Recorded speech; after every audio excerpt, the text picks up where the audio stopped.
बिस्मिल्लाहिर्रहमानिर्रहीम बिस्मिल्लाहिर्रहमानिर्रहीम। अस्सलाम वालेकुम गाइस, कैसे हो? दुआ करती हूँ कि हम सब जहाँ भी रहें खुश रहें, आबाद रहें, अल्लाह की रहमतों और बरकतों से माला माल रहें। तो मेरे प्यारे प्यारे व्यूवर्स, आज हम लेके आए हैं चना दाल मटन की ऐसी रेसिपी जो इतनी स्वादिष्ट, इतनी जायकेदार है कि इस रेसिपी को आपको अगर खाना है तो आप रेस्टोरेंट में भी जाएंगे तो आपको ये रेसिपी नहीं मिलेगी। इतनी स्वादिष्ट है, इतनी जायकेदार है कि मैं आपको शब्दों में नहीं बता सकती। आप इस रेसिपी को एक बार बनाकर खाएंगे तो आपको पता चल जाएगा कि इस रेसिपी की क्या क्या ऐसा क्या इसमें स्वाद है जो दूसरी रेसिपी आप खाएंगे तो आपको मुंह ही नहीं भाने वाला है। आपको रेस्टोरेंट ढाबे में भी ये रेसिपी नहीं मिलेगी। आपके घर में कोई पार्टी हो, कोई गेस्ट आने वाले, मेहमान आने वाले हों, शादी वगैरह हो तो भी इस रेसिपी को आप बनवा सकते हैं। आपकी इतनी तारीफ़ होगी, इतनी तारीफ़ होगी कि मैं आपको क्या बताऊं। जो खाएगा वही बता पाएगा कि हाँ, ये रेसिपी कैसी है। हमने खाया है इसलिए हम बता रहे हैं कि गाइस, अगर एक बार बनाकर खा लेंगे तो मटन की कोई भी दूसरी रेसिपी आप खाना ही नहीं चाहेंगे। इतनी स्वादिष्ट रेसिपी है। हमने इसको बहुत ही कम मसाले में, बहुत ही कम सामान में बनाकर इसको हमने तैयार किया है। इतनी जायकेदार है कि आपको इसके लुक से, इसके कलर से ही पता लग रहा होगा कि खाने में ये रेसिपी कितनी स्वादिष्ट होगी। आप देखकर ही बता सकते हैं। तो प्लीज़ गाइस, अगर वीडियो पसंद आ जाए तो वीडियो को लाइक कीजिए, हमारे चैनल को सब्सक्राइब कीजिए और कमेंट बॉक्स में एक प्यारा सा फीडबैक दे दें कि हमारी रेसिपी आपको कैसी लगी। तो चलिए बताते हैं कि हमें क्या क्या चीज़ की ज़रूरत पड़ने वाली है। तो देखिए, इस रेसिपी को हम कुकर में बनाने वाले हैं। तो हमने 2 केजी गोश्त लिया है, यानी बकरे का मटन लिया है। 2 किलो हमने, और हमने देख सकते हैं हड्डी वाला लिया है, मोटा मोटा बड़ा बड़ा नल्ला है। और ये जो बड़ी बड़ी पीस होती है तो हमने बड़ा बड़ा पीस देख सकते हैं लिया है। हमने चना दाल लिया है। चने दाल को हमने 2 घंटे के लिए भिगो दिया था। सिर्फ़ और सिर्फ 2 घंटे के लिए हमें चने दाल को भिगो देना है। उसके बाद हमने धोकर निकाल लिया है। हमने लहसुन लिया है, अदरक लिया है, हरा मिर्च, हरा धनिया, हमने 1 प्याज कट करके लिया है। इसका हमें पेस्ट बनाना है।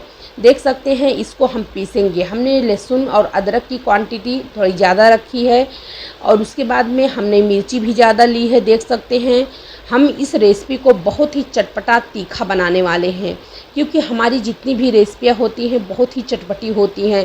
अगर एक बार उसी क्वांटिटी से आप बनाएंगे अपनी रेसिपी को तो फिर आप सोच सकते हैं कि हाँ, हमारी रेसिपी कैसी रहती है। तो देख सकते हैं, हमने कुकर में सरसों का तेल डाल दिया है। इसमें हम डालेंगे लौंग, इलायची, और हम इसमें डाल दिए हैं थोड़ी सी काली मिर्च। 10 से 12 काली मिर्च हमने साबुत डाल दिया है। उसके बाद हम इसमें डाल दिए हैं अपना प्याज। तो देख सकते हैं, हमने प्याज डाल दिया है। प्याज को हमें ज़्यादा नहीं भूनना है। हर बार हम आपको बताते हैं कि जब हम कोई भी रेसिपी, यानी जैसे गोश्त हो गया, चिकन हो गया, जब हम उसको कच्चा बनाते हैं, पहले से नहीं उबालते हैं, तो प्याज को हमें ज़्यादा नहीं भूनना रहता है। क्योंकि जब हम अपने गोश्त को प्याज के अंदर भूनेंगे तो उसकी प्याज के पानी जो होती है, प्याज के पानी से हमारे गोश्त में जितना स्मेल होता है कच्चेपन का, वो निकल जाएगा। तो देख सकते हैं, हमने सिर्फ 2 मिनट के लिए अपने प्याज को भून लिया था। उसके बाद हमने गोश्त को डाल दिया है। गोश्त डालकर हमने 10 मिनट के लिए ढक दिया था। ढक के उसके बाद में हमने खोला है। देख सकते हैं, हमारी बोटियाँ जो है वो सिकुड़नी स्टार्ट हो गई हैं। तो अब इसमें हम हल्दी पाउडर डालेंगे, मिर्ची पाउडर डालेंगे। देख सकते हैं, इसमें हमने हल्दी मिर्ची डाल दिया। इसमें हम डालेंगे ज़ीरा, हम इसमें डालेंगे लाल मिर्च, काश्मीरी लाल मिर्च इसके कलर के लिए, हम इसमें डालेंगे धनिया पाउडर, और हम इसमें डालेंगे गरम मसाला। यही हमारा मसाला है, बाकी हम इसमें और कुछ नहीं दूसरा यूज़ करने वाले हैं। तो देख सकते हैं, हमने मसाले को डाल दिया है। अब इसमें हम जो है अपना जो मसाला पीसे हैं, जो है हरा धनिया, लहसुन, अदरक, प्याज जो पीसे हैं उसको डालेंगे। लेकिन हम पहले थोड़ा सा 5 से 10 मिनट के लिए अपने सूखे मसाले को अपने गोश्त के अंदर भून लेते हैं। उसके बाद जो हमने हरा धनिया, हरा मिर्च हमने पीसा नहीं है गाइस, उसको हमें बाद में डालना है। आपको मैं बताऊंगी कि हमें कब डालना है। पूरी वीडियो में बने रहिए, तभी आपको पता चलेगा, तभी आपकी रेसिपी जो है इस तरीके से बन पाएगी जिस तरीके से हमने बनाया है। तो हमने मिक्सर वाटी में थोड़ा सा पानी डाला है क्योंकि हमारा मसाला उसमें लगा था, और ढक्कन में दोनों को खंगाल कर हमने थोड़ा पानी अपने मटन में डाल दिया है ताकि हमारा मसाला जो है वो अच्छे से भुना सके। तो देख सकते हैं हमारी बोटियाँ कितनी बड़ी बड़ी है। तो हम जो है अपने बोटियों को बड़ा रखे हैं कि बड़ी बोटियां होती हैं वो देखने में भी अच्छी लगती हैं। तो हम गैस को धीमी कर देंगे और धीमी आंच पर हम अपने मसाले को मटन के अंदर खूब अच्छे से भूनेंगे। जब हम भूनते समय हल्दी डाल देते हैं गाइस, चाहे वो सब्जी हो या मटन हो, तो जब हम कलर जो है हल्दी डाल देते हैं भूनते समय ही, तो हमारे चिकन मटन और सब्जियों के ऊपर हल्दी जो है वो बहुत अच्छे से कलर आ जाती है। तो देख सकते हैं हमने 15 मिनट के लिए अपने मसाले को ढक दिया था गोश्त में। उसके बाद में देख सकते हैं हमारा गोश्त जो है वो अपना पानी छोड़ना स्टार्ट किया है। उसके बाद हमने नमक डाल दिया है। अब हमारा गोश्त जो है नमक पाकर अपना पानी पूरा छोड़ देगा। हमें धीमी आंच पर अपने मटन को और मसाले में भूनना है। हमें इतना भूनना है कि जब तक हमारा गोश्त जो है अपना पानी नहीं छोड़ देता तब तक हमें भूनते रहना है। हमने इसमें तेज़ पत्ता भी डाल दिया है गाइस। तो देख सकते हैं वापस से हमने 10 मिनट के बाद खोला है, तो देख सकते हैं हमारा मसाला जो है वो भुन रहा है, कितने अच्छे से भुन चुका है। और हमारा गोश्त जो है वो अपना तेल और पानी दोनों जो है छोड़ दिया है और हमारा तेल जो है ऊपर वो पता चलने लगा है। जब गोश्त से पानी सूख जाता है उसके बाद ही तेल का पता चलता है, चाहे वो गोश्त हो या सब्जियां हों। तो देख सकते हैं हमारी जो मसाला है, हमारा गोश्त जो है वो आपस में बहुत ही अच्छे तरीके से भुना चुके हैं और हमारा गोश्त अपना पानी भी छोड़ दिया है, वो भी अच्छे से भुन चुका है और तेल भी अपना पूरा छोड़ दिया है। और गाइस एक मेन पॉइंट की बात बताती हूँ, चाहे आप चिकन बनाइए या मटन बनाइए, जब आप उसको कच्चा बनाते हैं तो आपको जब तक गोश्त का पानी सूख ना जाए तब तक आपको गोश्त को भूनते रहना है। नहीं तो हमारा गोश्त जो है, चिकन जो है, जब वो अपना पानी छोड़ देगा और पानी को अच्छे से आप सुखाएंगे नहीं तो भी उतनी स्वादिष्ट, उतनी जायकेदार हमारी रेसिपी नहीं बनती है। तो देख सकते हैं हमने पानी डालकर हमने कुकर का सीटी 2 सीटी लगा दिया है और हमारा गोश्त जो है बहुत ही अच्छे से गल गया है। देख सकते हैं हड्डियां जो है, मांस ने अपनी हड्डियां भी छोड़ दिया है, यानी छोड़ना स्टार्ट कर दी है। तो गोश्त हमारा बहुत ही अच्छे तरीके से गल गया है।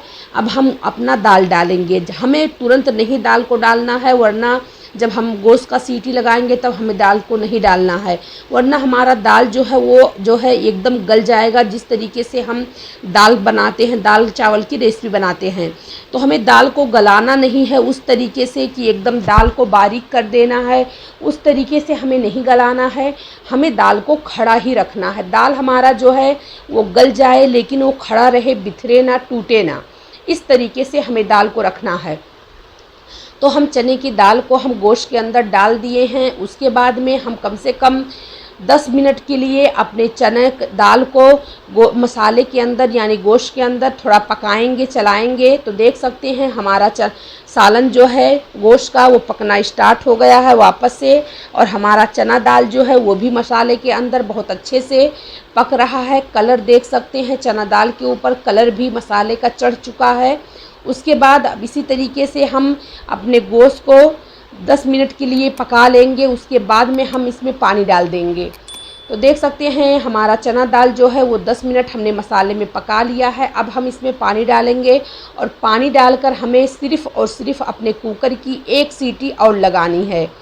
तो जो हमारा गोश्त है वो गल चुका है, लेकिन हमने एकदम, जिसको फुल कहते हैं, एकदम यानी हमने 100% में 99% गोश्त को गलाया है, 1% हमने नहीं गलाया है। इसलिए नहीं गलाया है कि 1% में हम अपने चने दाल को और गोश्त को पकाएंगे, ताकि हमारी रेसिपी जो है वो गल के 100% में मुकम्मल हो जाए। तो आपको समझ आ गया होगा, हमें गोश्त को सिर्फ़ और सिर्फ थोड़ा ही कसर रखना है। 10% में 9% गला देना है और 1% हमें जो है वो नहीं गलाना है। जब नहीं गलेगा 1% हमारा गोश्त, तो हमारा गोश्त जो है गल के वो टूटेगा, बिखरेगा नहीं। तो देख सकते हैं अब हमने इसमें हरी मिर्च डाल दी है। हरी मिर्च को हमने फाड़ा नहीं है, हमने ऐसे ही डाल दिया है बगैर फाड़े हरी मिर्च को। उसके बाद अब हम 1 सीटी अपने कुकर का लगाएंगे। तो पहले हमें थोड़ा नमक कम लग रहा है, इसलिए हम नमक थोड़ा और डाल देते हैं, क्योंकि नमक ही ऐसी चीज़ होती है जो हमारे खाने में वो जान लाती है। चाहे हम खाना कितना भी स्वादिष्ट, कितना भी जायकेदार बना ले, जब तक खाने में नमक नहीं है तब तक खाना हमारा बेकार है। तो देख सकते हैं अब हमने कुकर का ढक्कन अपने लगा दिया है और एक सीटी हमें वापस से लगा लेना है। एक सीटी लगने के बाद हम आपको अपनी रेसिपी दिखाते हैं कि हमारी जो दाल गोश्त की रेसिपी है वो कैसी बनी है।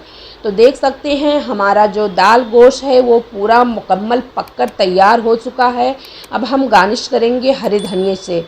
देख सकते हैं दाल हमारा, मैं जो बता रही थी आपको वो किस हिसाब से और कैसा हमारा दाल जो है वो गला है। हमने दाल को गलाया है लेकिन हमने फोड़ा नहीं है, यानी हमने जिस तरीके से दाल चावल बनाते हैं उस तरीके से हमने दाल को नहीं पकाया है। हमें दाल को सिर्फ गलाना है, दाल को हमें तोड़ना नहीं है।